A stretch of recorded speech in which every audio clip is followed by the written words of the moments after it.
an bɛ to sigida duurunan na Badalabugukaw fɛ yen ka kɛɲɛ ni sanji kasaraba ye min binna nin kalanso kofɔlen in kan. Kalanso min n'a bɛ Jalagun kan n'a bɛ wele ko école Karama.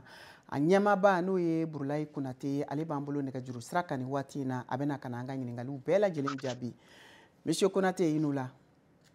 Ba n'u la. Ayiwa an bɔra sisan ka jaw lajɛ ja minnu ni olu taara tile 2 tɛmɛlen ninnu na an ka kunnafoni sɛnsɛnnaw fɛ kɛnɛ kan ye. An ɲɛ bɛ ekɔliso yɛrɛ kɔni sigilen na ji kan.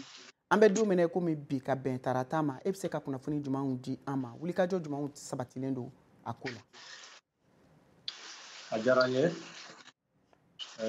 déjà ne yɛrɛ bɔra ekɔli la n y'a ye k'a fɔ ji bɛ halisa mais a bɛ ka jigin dɔɔni dɔɔni. An n'an ka ɲɛmɔgɔw an kɔni an sigilen tɛ ni ji ma se ka jigin ka bɛn ni kalanta ye an bɛ laɲiniw kɛ ka ekɔliso yɛlɛma fan wɛrɛ fɛ yanni ji ka jigin.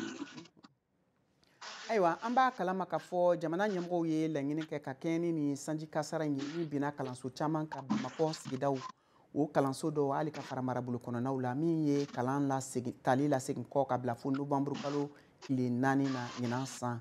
E yɛrɛ bolo ka kɛɲɛ ni gɛlɛya ye min binnen don i ka kalanso kan n'o ye école Karama ye aw bɛna se ka tali kɛ ka bɛn ekɔliden tɔw ka taa waati ma Nowanburu kalo tile 4 wa? An bɛ baara la ko kan walasa an ka se ka don ka bɛn ni Nowanburu kalo tile 4 ye labɛnw bɛ sen na komi Mukutari yɛrɛ y'a fɔ cogoya min na an ka ɲɛmɔgɔ fana ye dɛmɛ bila yɔrɔ caman donc o dɛmɛ olu an b'a miiriya k'a fɔ o bɛna se ka kɛ bɔda ye an bolo walasa an ka kalan ta ka bɛn ni tɔw ye.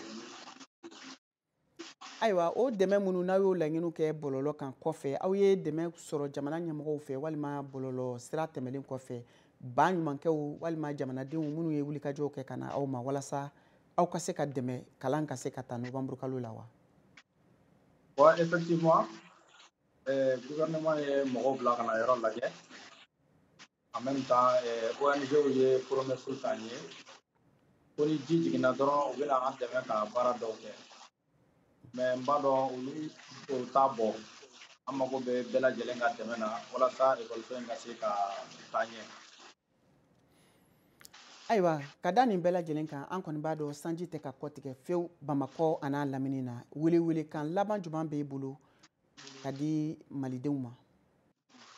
Ne bɛ maliden bɛɛ wele i ka plateau in kan an ka ekɔliso a bɛ situation min kɔnɔ a ka gɛlɛn parce que an bɛ kalan kɛ ga de kɔrɔ donc n'u sera k'an dɛmɛ an ka se ka kilasi ɲɛnamaw sɔrɔ pour que baara ka se ka kɛ condition min ni ɲɔgɔnna wɛrɛ kana sɔrɔ o kɔni ye ne ka laɲini ye.